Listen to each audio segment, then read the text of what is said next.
नमस्कार, news nation digital के हमारे इस खास एपिसोड खबरें दुनिया की में आपका स्वागत है। मैं हूं सुमित कुमार दुबे। मिडिल ईस्ट में इजराइल हमास की जंग के बीच एक वक्त ऐसा भी आया था जब ईरान इजराइल के बीच तनाव चरम पर पहुंच गया था। लेकिन इसी बीच ईरान के राष्ट्रपति इब्राहिम रईसी की हवाई दुर्घटना में मौत के बाद ईरान अपनी आंतरिक राजनीति में ही उलझा हुआ है। इसी महीने ईरान में नए राष्ट्रपति के पद का चुनाव होना है और इसके लिए एक ऐसे शख्स ने पर्चा भर दिया जिससे पूरी दुनिया की दिलचस्पी ईरान के चुनाव में पैदा हो गई थी। वो शख्स थे महमूद अहमदीनेजाद। अहमदीनेजाद 2 बार ईरान के राष्ट्रपति रह चुके हैं और इजराइल के साथ साथ अमेरिका भी उनसे खौफ खाता है। लेकिन फिर भी ईरान से जो ताज़ा खबर आई है उसके मुताबिक उनका पर्चा खारिज कर दिया गया है। इसके अलावा 3 बार ईरान की पार्लियामेंट के स्पीकर रहे और उदारवादी नेता अली लरीजानी का पर्चा भी खारिज हो गया है। तो सवाल यह है कि आखिरकार इतने फायर ब्रांड लीडर अहमदीनेजाद का पर्चा क्यों खारिज हुआ। अपने आज के इस एपिसोड में हम बात करेंगे कि अहमदीनेजाद कौन है, क्यों वो चर्चा में रहे और ईरान में सुप्रीम लीडर के साथ उनकी ऐसी क्या दुश्मनी है जिसके चलते उनका पर्चा खारिज हो गया। अहमदीनेजाद को ईरान के बड़े कट्टरपंथी नेता के तौर पर देखा जाता है। इजराइल उन्हें अपना सबसे बड़ा दुश्मन समझता है, लेकिन ईरान के सुप्रीम लीडर अयातुल्ला खामनेई के साथ भी उनकी नहीं बनती है। महमूद अहमदीनेजाद साल 2005 से 2013 तक यानी 8 साल ईरान के राष्ट्रपति रहे हैं। ईरान के राष्ट्रपति को 4 साल के कार्यकाल के लिए चुना जाता है। एक व्यक्ति लगातार 2 बार ही ईरान का राष्ट्रपति बन सकता है। लिहाजा अपने 4 साल के 2 कार्यकाल के बाद अहमदीनेजाद तीसरी बार ईरान के राष्ट्रपति का चुनाव नहीं लड़ सके। लेकिन अपने इस 8 साल के कार्यकाल में उन्होंने न सिर्फ बेहद फायर ब्रांड बयानबाजी की बल्कि ईरान को भी दुनिया के मंच पर एक प्रभावशाली आवाज बना दिया था। इजराइल को लेकर अहमदीनेजाद ने सबसे सनसनीखेज बयान दिया था साल 2005 में, जब उन्होंने एक रैली में कहा था कि होलोकास्ट कभी हुआ ही नहीं था और ये सिर्फ एक मिथ है। दरअसल होलोकास्ट का मतलब यहूदियों के उस नरसंहार से है जो दूसरे विश्व युद्ध के दौरान नाजीवादी हिटलर के देश जर्मनी में हुआ था। ऐसे कई तथ्य हैं, सबूत हैं जो बताते हैं कि हिटलर के इशारे पर हजारों यहूदियों को गैस के चैम्बर में बंद करके मार दिया गया था। दूसरे विश्व युद्ध के अंतिम दिनों में जब रूस की फौज जीतती हुई जर्मनी में घुसी थी तब जाकर इस नरसंहार के सबूत सामने आए थे। होलोकास्ट की बात सामने आने के बाद पूरी दुनिया में यहूदियों को लेकर हमदर्दी पैदा हुई थी और इसी हमदर्दी के बीच अमेरिका और ब्रिटेन के खेमे ने जंग खत्म होने के बाद फिलिस्तीन की ज़मीन पर यहूदियों का मुल्क इजराइल बसा दिया था और यहीं से अरब इजराइल विवाद का आगाज़ हुआ था।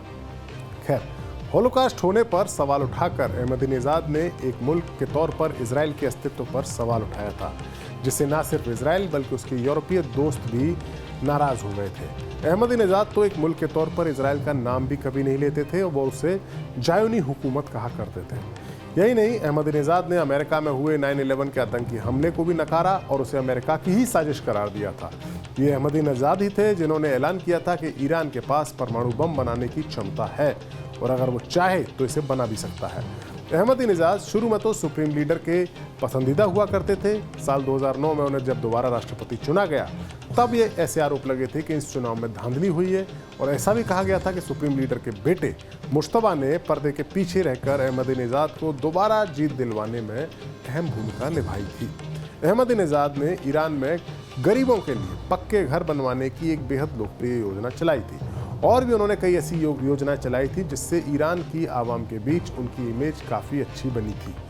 लेकिन इसी दौरान सुप्रीम लीडर के साथ उनके ताल्लुक खराब होते चले गए। ऐसा माना गया कि अहमदीनेजाद ईरान में सुप्रीम लीडर को मिली तमाम ताकतों या तमाम अधिकारों को कम करना चाहते थे।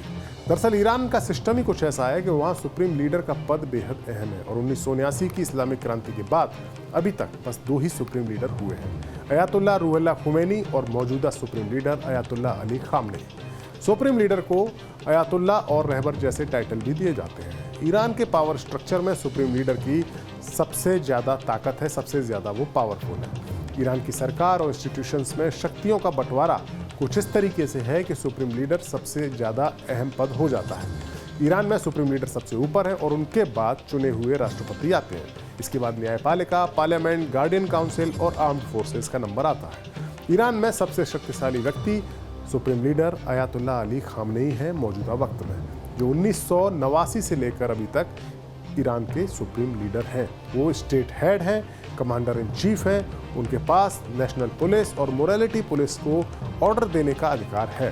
वो साथ ही इस्लामिक रेवोल्यूशन गार्ड कोर यानी IRGC के भी एक तरीके से कहा जाए इंचार्ज है। सुप्रीम लीडर न्यायपालिका के हेड को भी सिलेक्ट करते हैं। सुप्रीम लीडर के बाद ईरान के राष्ट्रपति का नंबर आता है और वो दूसरे ताकतवर शख्स होते हैं।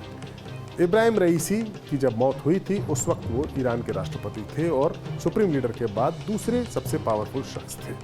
राष्ट्रपति का काम डे टू डे के कामकाज को देखना होता है, साथ ही घरेलू नीति और विदेश नीति के मामलों में भी राष्ट्रपति दखल रखता है। लेकिन सुरक्षा के मामले में राष्ट्रपति की शक्तियां काफ़ी सीमित हैं।